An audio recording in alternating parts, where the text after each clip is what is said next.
Olá, meu nome é Martinho Neves Miranda, sou advogado, professor e procurador do município do Rio de Janeiro e nós teremos essa semana um curso de Direito Desportivo. Esta primeira aula será uma aula introdutória, que será a aula de introdução ao estudo do Direito Desportivo. E aqui ao meu lado estão os alunos que vão participar desse programa conosco, né? Ali na ponta, primeiro é o Williams, o aluno do meio é o Tiago e o último é o Marcelo, que estarão conosco nesse nosso programa. Qualquer dúvida que os senhores tenham, por favor, peço para enviarem e-mail para saberdireito@stf.jus.br. É importante sempre identificar o tema e o nome do professor para mandar a sua mensagem e tirar a sua dúvida. Muito bem. Então, os temas dessa nossa aula de hoje, de introdução ao direito desportivo, nós vamos abordar inicialmente o papel do desporto na sociedade. Qual é a relevância do esporte na sociedade e qual é a necessidade da regulação do direito para essa atividade. Nós vamos abordar também a dicotomia que envolve o direito desportivo, que se divide em direito público e privado desportivo. Abordaremos também uma questão histórica da ausência inicial do Estado na regulação do esporte e por que o direito desportivo é ainda algo tão novo no nosso país. Para tanto, vamos abordar as competências de Estado e organizações desportivas na regulação da matéria desportiva e vamos também falar sobre as várias formas de manifestação do desporto que estão reconhecidas tanto na Constituição brasileira quanto na Lei Geral sobre Desportos. Então, iniciando pelo papel do desporto na sociedade, o desporto ele tem aí vários aspectos multidisciplinares, né? Ele tem uma inserção em várias áreas na nossa sociedade. A primeira é aquela que talvez nós mais conheçamos, é que é a forma de lazer mais difundida que nós temos, principalmente na sociedade brasileira, que é uma sociedade que tem a tendência de prática de esporte.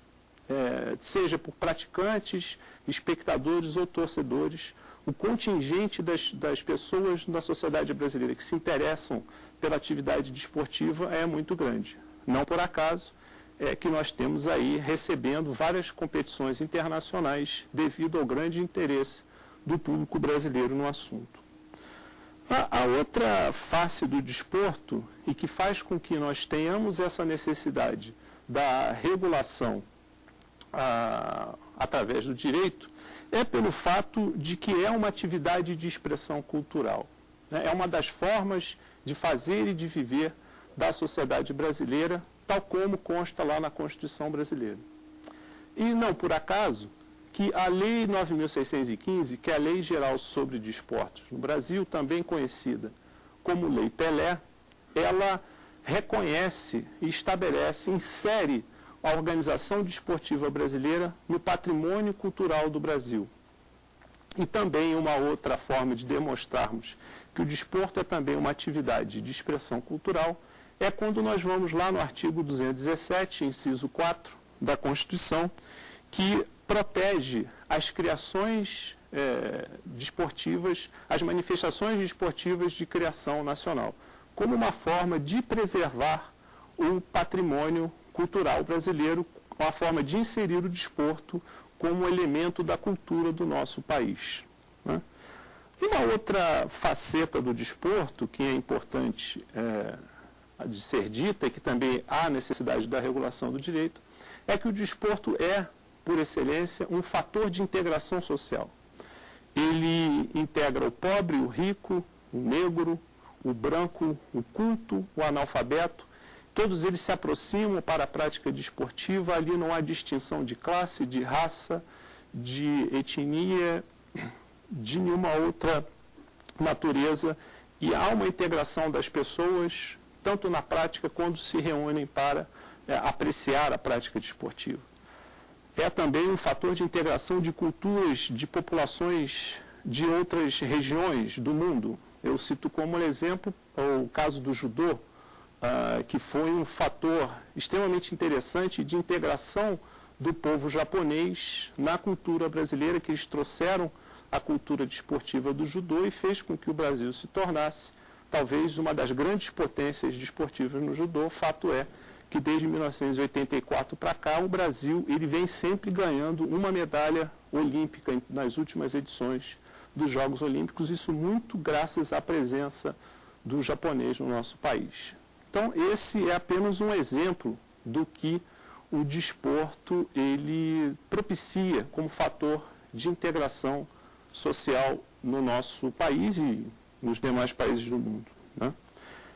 Um outro aspecto também que traz a necessidade de regulação do direito é que o desporto é também um fator de prestígio internacional. Por muitos anos, o Brasil era reconhecido no exterior pela qualidade da sua seleção brasileira de futebol, né? Na década de 50, o Brasil assombrou o mundo com a sua seleção. Em 1958, na Suécia, e poucos sabiam quem era efetivamente, que país era esse. Aí o Brasil se tornou conhecido muito através do futebol. Também aconteceu outras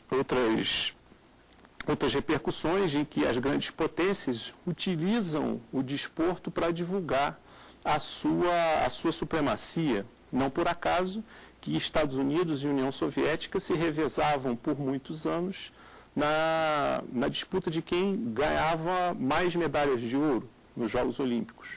Também foi o que aconteceu recentemente nos Jogos de 2008 com a China.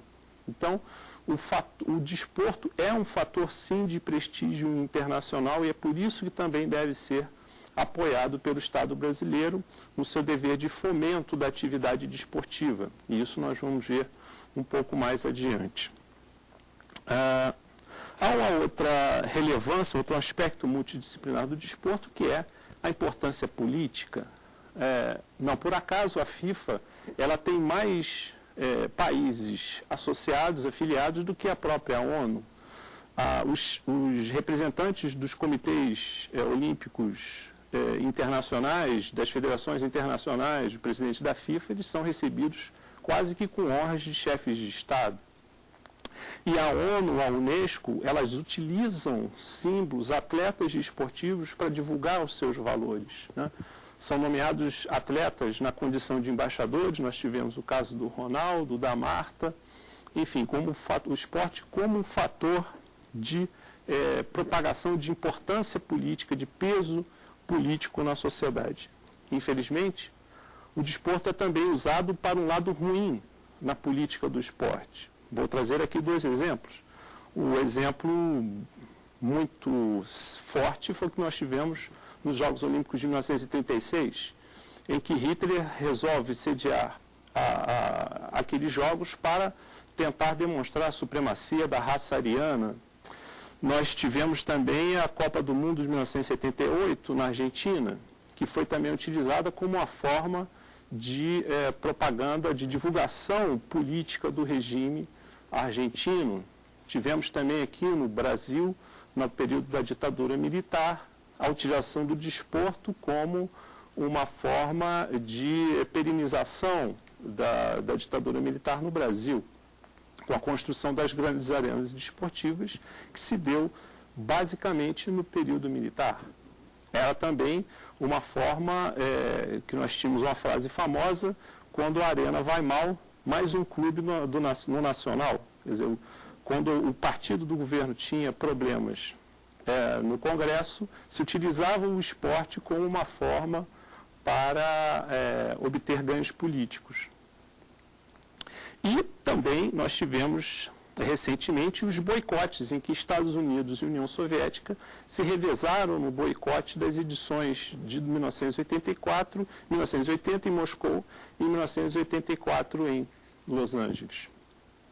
Um outro fator, um outro aspecto multidisciplinar do desporto é o desporto utilizado como vetor de educação, né?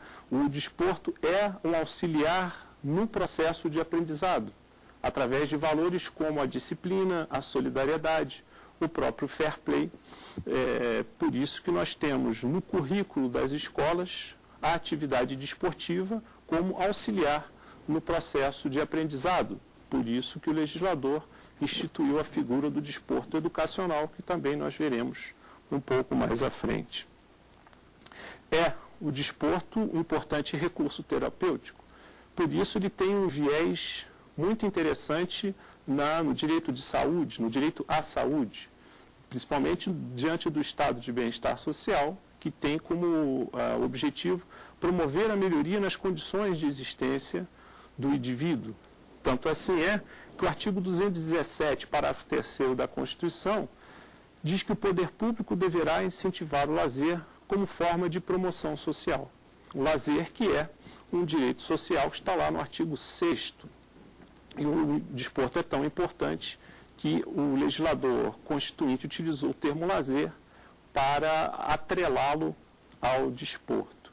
Portanto, é dentro do dever do Estado de fomentar o desporto, inserir o desporto também como um instrumento que auxilia na política de saúde.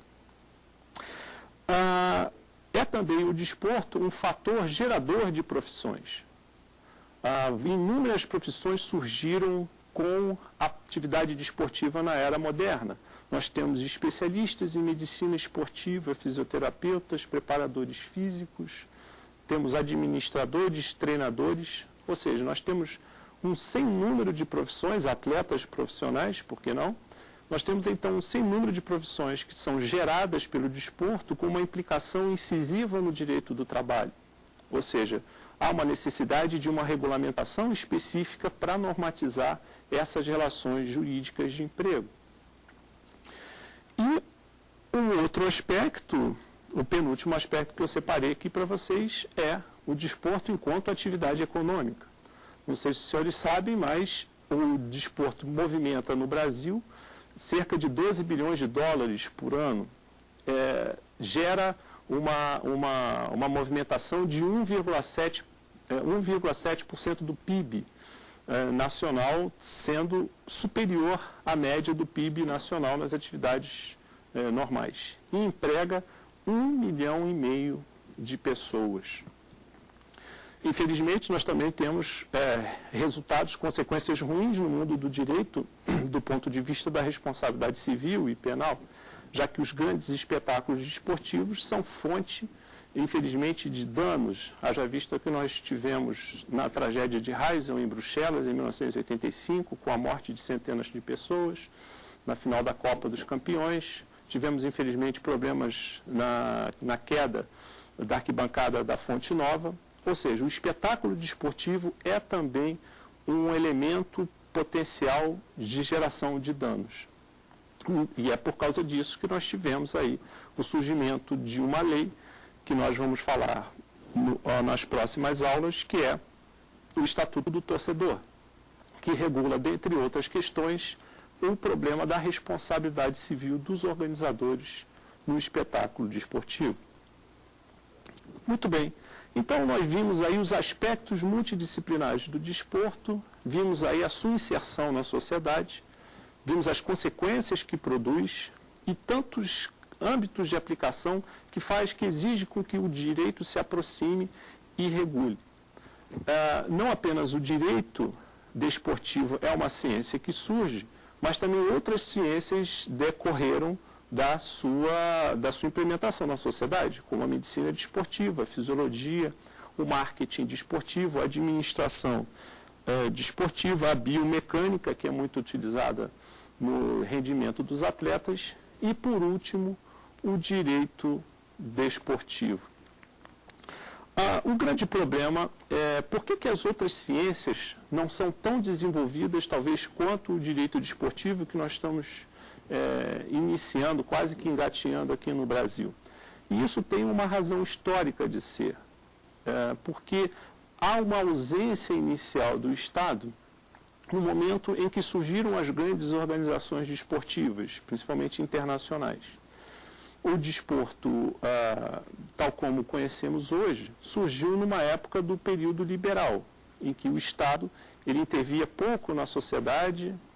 O Estado se preocupava apenas em regular questões de segurança, do direito de cidadania, de relações do indivíduo em contraposição ao Estado. mas deixou o desporto um pouco de lado. Isso também, esse momento histórico, é influenciado pelo fato de que no liberalismo nós também temos a consagração, o início da consagração universal do direito de associação. Então, o direito de associação ele surge junto desse período liberal em que propicia que as organizações desportivas se constituam com base no direito de associação, quase que universalmente concedido aos grupos que queiram se formar institucionalizadamente. Por isso, esse foi um outro fator, e todos esses dois fatores aliados ao fato de que o desporto era uma atividade inexpressiva no início do século XX, o que fez com que o Estado se preocupasse em regular outras atividades que considerou mais importantes, deixando então, abrindo um espaço para as organizações desportivas, para as federações desportivas privadas, que elas mesmo acabaram autorregulando essa atividade. Ocorre que com o desenvolvimento, a explosão exponencial do desporto, principalmente a partir da segunda metade do século XX, com todas essas implicações que eu acabei de vos falar em relação aos aspectos multidisciplinares, o Estado passa a ter, passa a ser obrigado a regular, a intervir na atividade desportiva para evitar os abusos, os desvios, principalmente de ordem econômico-financeira. E essa explicação histórica é a mola propulsora para essa dicotomia do direito desportivo. O direito desportivo, ele segue a dicotomia clássica e tradicional do direito, que se divide em direito público e privado. No direito desportivo temos a mesma coisa. Temos o direito desportivo público e o direito desportivo privado. O direito desportivo privado foi aquele que surgiu primeiro, né? Por tudo isso que eu acabei de dizer. Ele é emanado das organizações desportivas que são as federações, também ditas por federações, que nada mais são do que associações, que expedem normas para regular temas desportivos. O fundamento constitucional, nós temos lá no 217, inciso 1 da Constituição, que reconhece expressamente a autonomia das entidades desportivas quanto à sua organização e funcionamento. E sabemos que autonomia, a etimologia da palavra autonomia, simboliza o poder de ditar normas para si próprio. Então, o fundamento constitucional para esse direito, entre aspas, essas normas desportivas, nós temos lá no 217, inciso 1 da Constituição brasileira. Enquanto isso, o direito desportivo público é aquele emanado do Estado, ou seja, o Estado expede normas para regular o desporto. No seu fundamento constitucional, nós temos lá no artigo 24, inciso 9 da Constituição, que defere à União o poder de ditar normas gerais sobre o desporto. É, portanto, com base nessa competência, desse fundamento constitucional, que nós temos aí as três leis desportivas que funcionam, por assim dizer, se juntas poderiam formar aí um código desportivo, que são, a principal delas, a Lei 9.615, que é a Lei Geral sobre Desportos, o Estatuto do Torcedor, que é a Lei 10.671, de 2003, e a Lei de Incentivos Fiscais ao Desporto, a Lei Federal, que é a Lei 11.438, de 2006.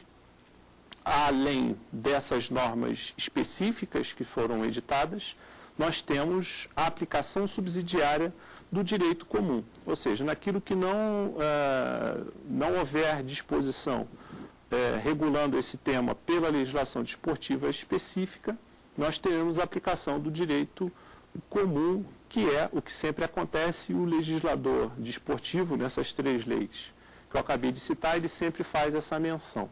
Mas ainda que não faça, nós já aplicaremos o direito comum. Vamos então aqui ver se temos uma pergunta. A primeira pergunta, por favor. Professor, quais são as grandes discussões jurídicas que envolvem o direito esportivo? As grandes discussões jurídicas decorrem precisamente desse problema histórico, desse surgimento das federações desportivas privadas, desse campo praticamente vazio de regulamentação pública. Elas passaram a expedir normas, não apenas desportivas, mas também normas de caráter público, né? Passaram a regular temas de direito trabalhista, de direito econômico, de direito comercial. E quando os estados se viram compelidos a disciplinar o exercício da atividade desportiva, encontraram uma barreira que foi colocada pelas federações, que não queriam perder as prerrogativas que foram conquistadas por força desses problemas históricos. Houve, inclusive, na década de 30, doutrina, principalmente da Itália, que é uma das precursoras em direito desportivo, um doutrinador, que chegou a dizer que os muros de um estádio desportivo, de uma arena desportiva, seriam o limite intransponível para a aplicação das normas de direito do Estado, principalmente do direito penal. Ou seja, se criou um caldo de cultura de que dentro de uma arena desportiva tudo era possível e que o Estado não poderia intervir. E vejam que isso tem até consequências até hoje. Erroneamente se diz que o árbitro é um supremo dono de uma disputa desportiva, que ninguém pode interferir nessa disputa, inclusive ele acaba dando ordens para o policiamento, que invariavelmente acata essas ordens. Isso tem essa explicação histórica, e os grandes conflitos de direito desportivo são desse acotovelamento recíproco entre Estado e federações nessa ânsia em regular o desporto. O Estado, às vezes, quer interferir nos temas propriamente desportivos, enquanto que as federações também teimam em regular assuntos de direito público. Um exemplo paradigmático que nós temos foi o caso do Instituto do Passe. O Passe era um instituto criado pelas federações desportivas que exigia com que um atleta que se transferisse de uma agremiação para outra, a agremiação desportiva que contratasse esse atleta tinha que pagar uma importância à entidade esportiva anterior, o que causava sérios problemas, principalmente relacionados à liberdade de trabalho.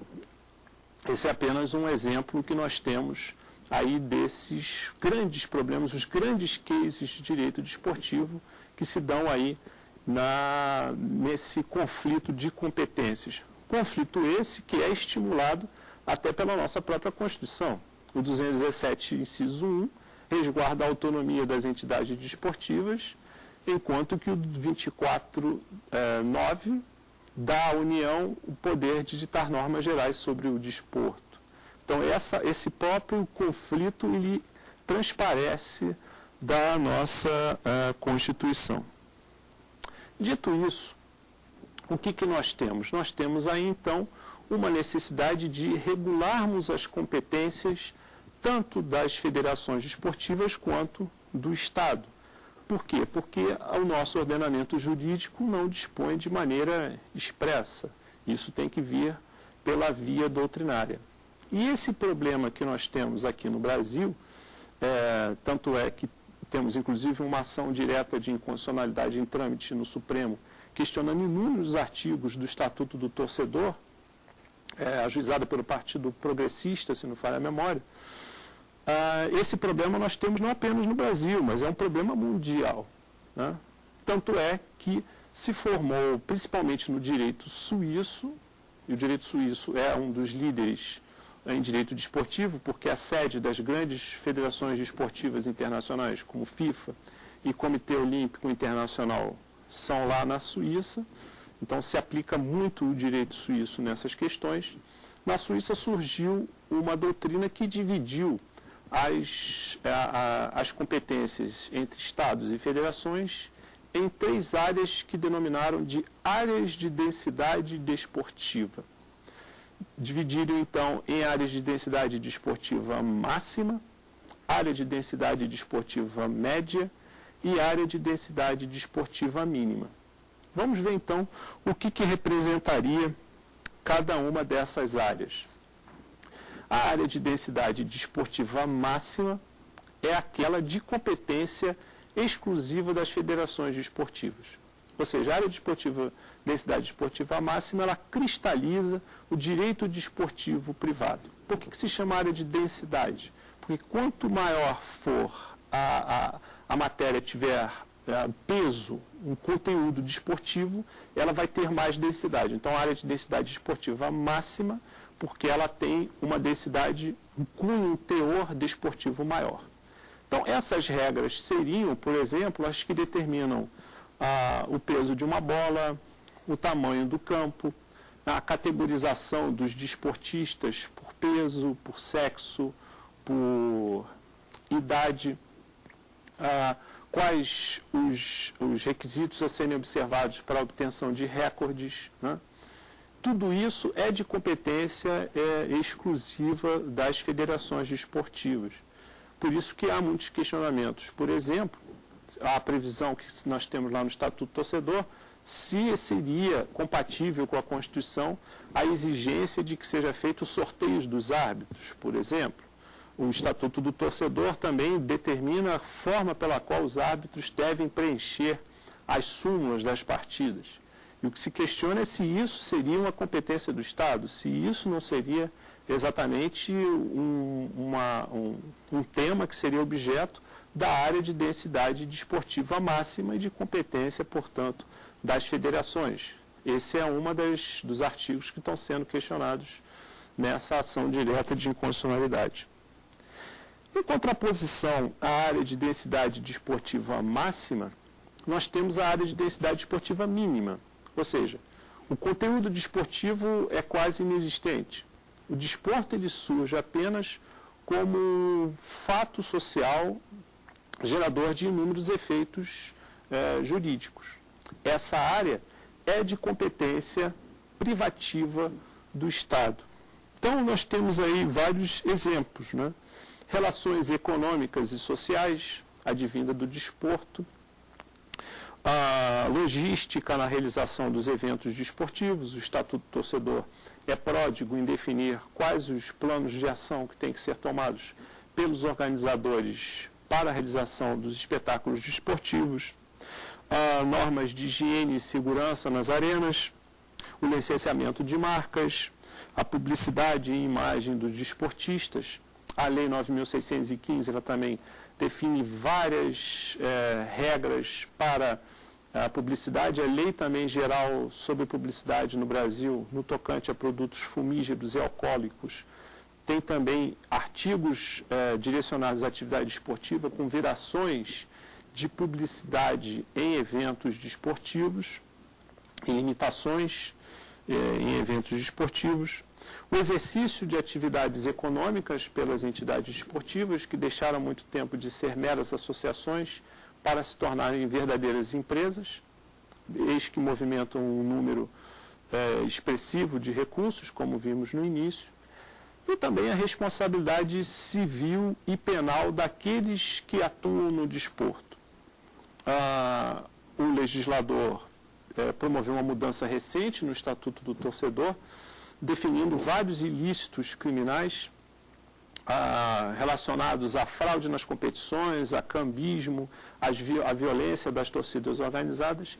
Isso tudo é de competência do Estado, privativa, exclusiva do Estado, em relação à qual as federações não devem ou não deveriam se intrometer.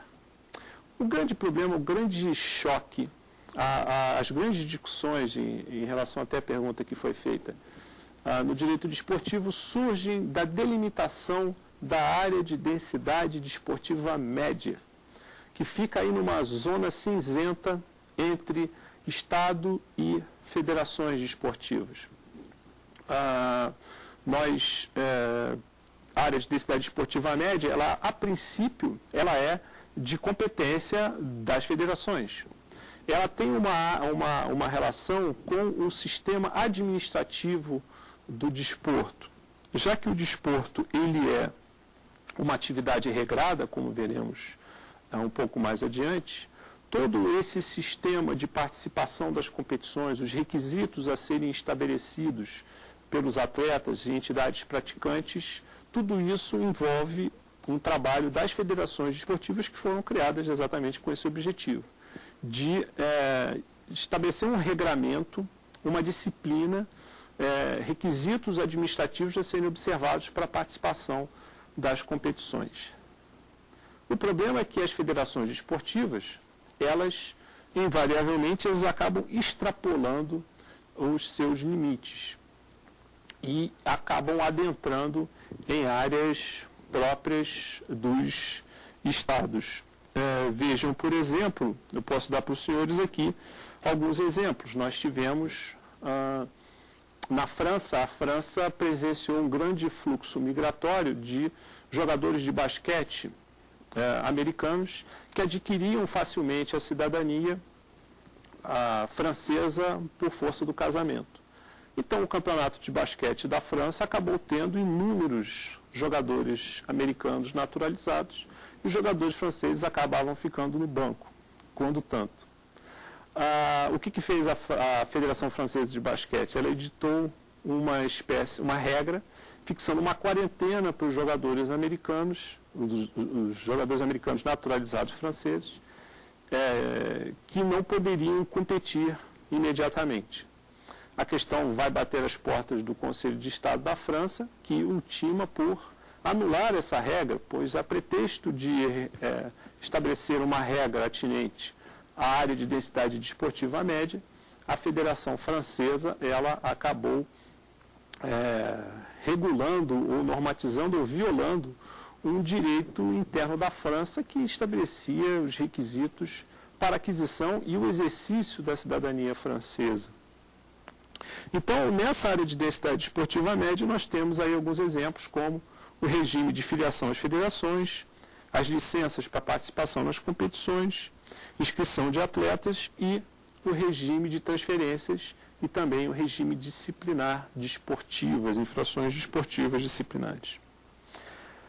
Vamos passar agora, então, para as várias formas de manifestação do desporto que são reconhecidas na nossa Constituição brasileira, no nosso direito positivo brasileiro, não apenas na Constituição, mas também na Lei 9.615, a Lei Geral sobre Desportos. A Constituição ela faz uma distinção entre desporto formal e não formal. Essa é a dicotomia que o legislador constituinte estabeleceu. E a Lei 9.615 estabeleceu uma outra subdivisão, separando o desporto educacional do desporto de participação e do desporto de rendimento. Vamos então aí a alguma pergunta que nós tenhamos aqui. A próxima pergunta, por favor. Eu gostaria de saber qual é a relevância da distinção legal entre o desporto de participação, o desporto de rendimento e o desporto educacional. Você tem duas implicações dessa distinção e a relevância ela se dá em dois planos. O primeiro é que para cada manifestação desportiva você vai ter um regime jurídico próprio, específico.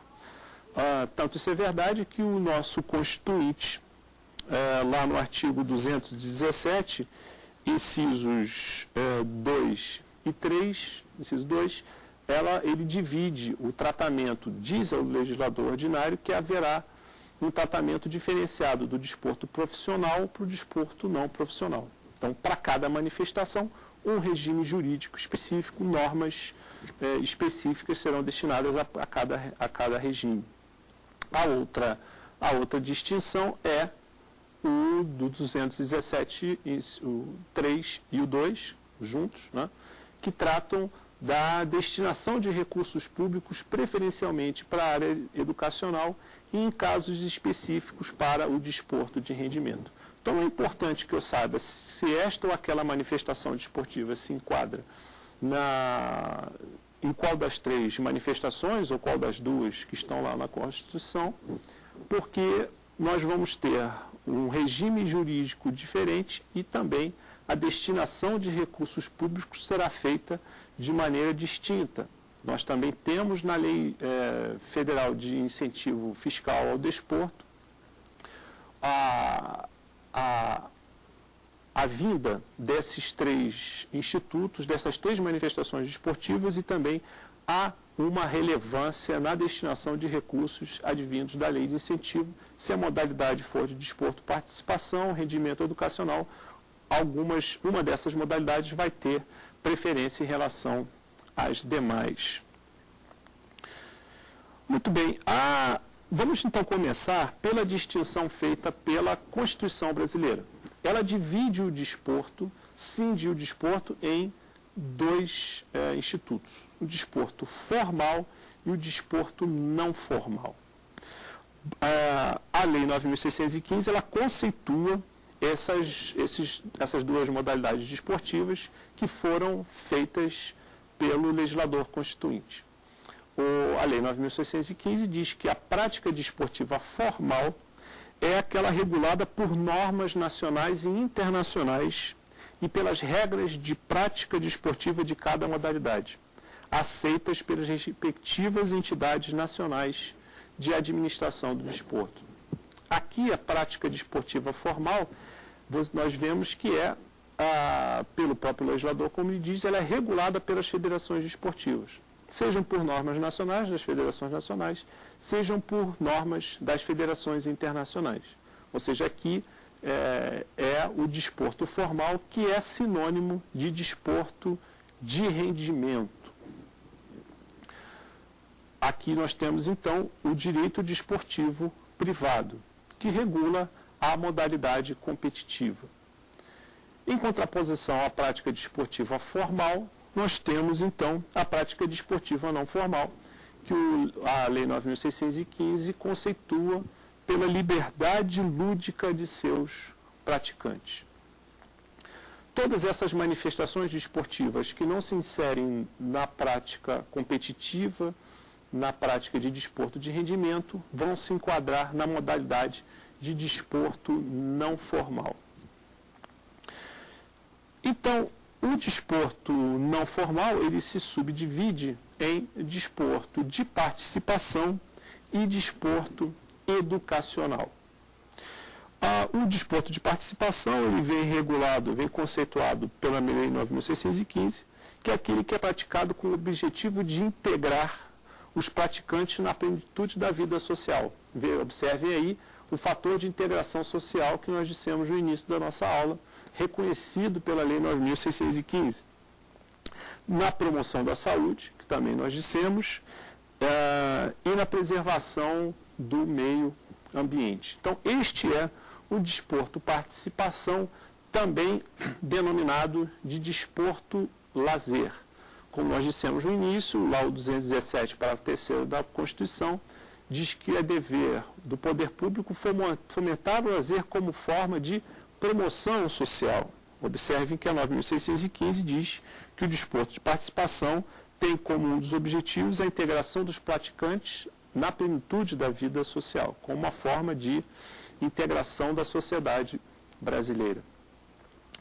A outra manifestação que se insere no desporto não formal é o desporto educacional. O desporto educacional, ele é conceituado pela lei como aquele que é desenvolvido nos sistemas de ensino, como também em formas assistemáticas de educação. Que nós temos tanto o desporto participação como educacional, estão previstos no artigo 3º da Lei 9.615. E o desporto de rendimento, que é aquele que tem a finalidade de obter resultados e integrar as comunidades do Brasil com a de outras nações. O desporto de rendimento, por sua vez, ele pode ser organizado e praticado pela forma profissional ou pela forma não profissional, que é o que nós vamos abordar quando falarmos na nossa aula sobre as relações de trabalho no desporto. Vamos então aí à nossa próxima pergunta, por favor. Professor, quanto ao direito desportivo de rendimento, no Brasil o regime jurídico ele é público ou privado? no Brasil, a partir da Constituição de 88, nós temos aí um regime jurídico exclusivamente privado pelo próprio artigo 217, inciso 1 da Constituição, que reconhece a autonomia das entidades desportivas dirigentes e de práticas quanto à sua organização e funcionamento. É importante lembrar que a própria Lei 9.615 estabelece expressamente que as entidades, os dirigentes das entidades desportivas não recebem delegação do poder público para exercerem a sua atividade, e sendo que isso vigora no Brasil desde 1988.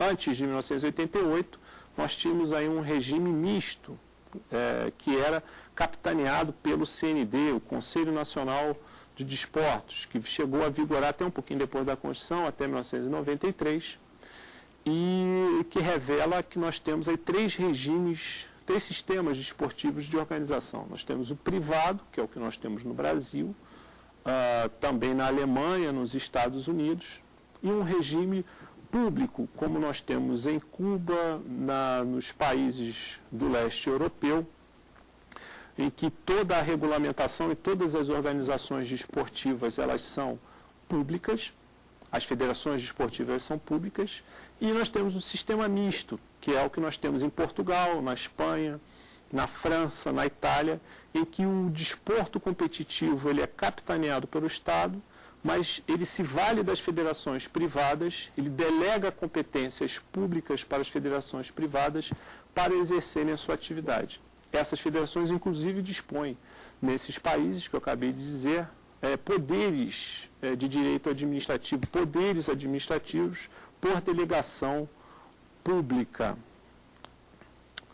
Muito bem.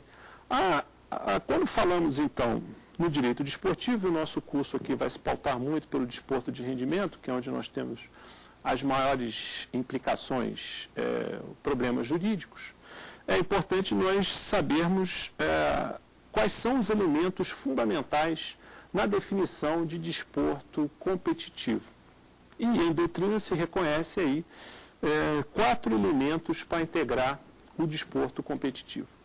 O primeiro é que há uma atividade física, por excelência.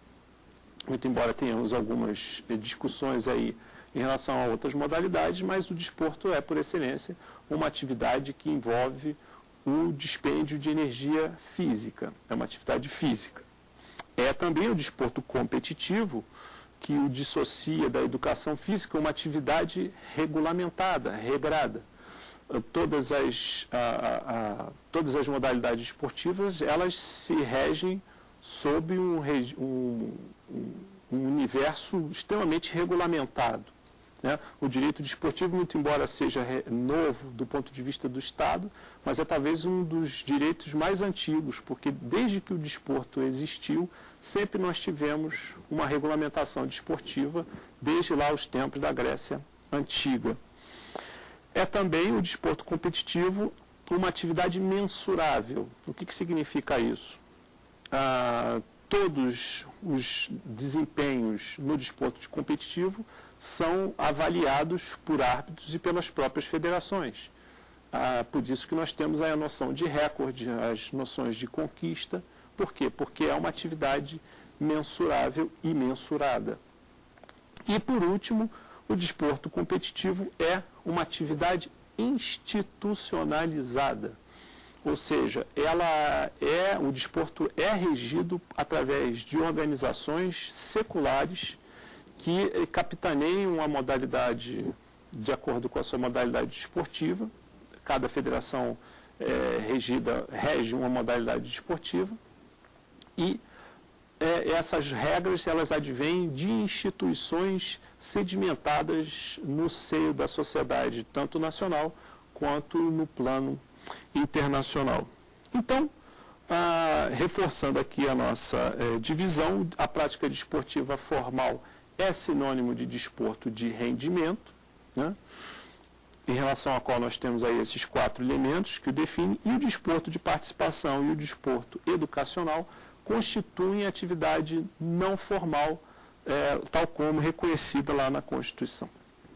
Há uma outra vertente, que não está escrita expressamente pelo legislador, mas que eu acrescento aqui uma outra manifestação desportiva, que é o desporto espetáculo, né? Que é a relação do desporto com o público, com as pessoas interessadas em assistir ao espetáculo desportivo. Nós temos aí outras regras que regulam, como eu disse no início, a responsabilidade civil, os problemas de acesso à arena, responsabilidade penal também das torcidas organizadas, todo o caráter público da atividade, e que estão cristalizadas essas regras essencialmente no Estatuto do Torcedor. Talvez principalmente aí o principal instrumento legislativo para disciplinar essa manifestação do desporto espetáculo.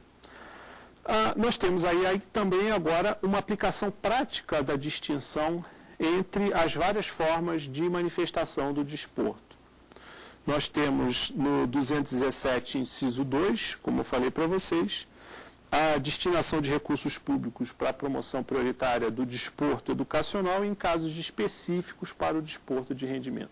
Esses casos específicos, eles são regulados na Lei 9.615, que expressamente diz quais os casos em que os recursos públicos podem ser destinados para o desporto de rendimento. Observem, então, que o dever fundamental do Estado de fomentar o desporto, ele se limita essencialmente no fomento ao desporto educacional, e isso por mandamento constitucional.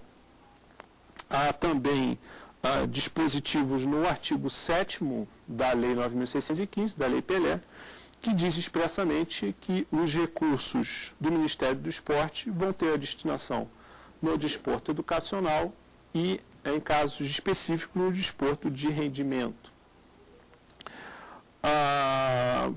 Por outro lado, nós temos o artigo 15, parágrafo 2º da Lei 9.615, que também tem a relevância prática dessa distinção, em que determina que é privativo do Comitê Olímpico e do Comitê Paralímpico Brasileiro o uso dos termos, das denominações Jogos Olímpicos, Olimpíadas, Jogos Paralímpicos, mas faz uma ressalva para o desporto educacional e de participação. Então, no desporto de rendimento, a utilização dos termos Jogos Olímpicos, Olimpíadas, Jogos Paralímpicos, esses termos são próprios do desporto, próprios do Comitê Olímpico e do Comitê Paralímpico. Nós temos, inclusive, nós somos signatários do Tratado de Nairobi, que é o tratado que reconhece a titularidade do Comitê Olímpico Internacional sobre o símbolo olímpico, que são aqueles 5 anéis entrelaçados. Mas o legislador brasileiro, ele faz uma ressalva para o desporto educacional e para o desporto de participação. Por último, nós temos aí o artigo 44 da Lei 9.615, que veda a prática do profissionalismo em qualquer modalidade quando se tratar de desporto educacional. Então, é importante nós saibamos o que é desporto educacional para sabermos se é permitido ou não o profissionalismo. Bom, vamos então aí a mais uma pergunta dos nossos alunos.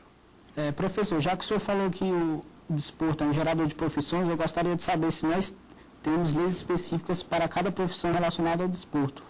Nós temos várias regulamentações de profissões na Lei 9.615. Nós não temos uma lei para cada profissão. Nós temos na Lei 9.615 regulamentação da atividade dos árbitros, dos atletas autônomos, dos atletas subordinados ao empregador em regime de trabalho, regidos pela CLT, com aplicação subsidiária.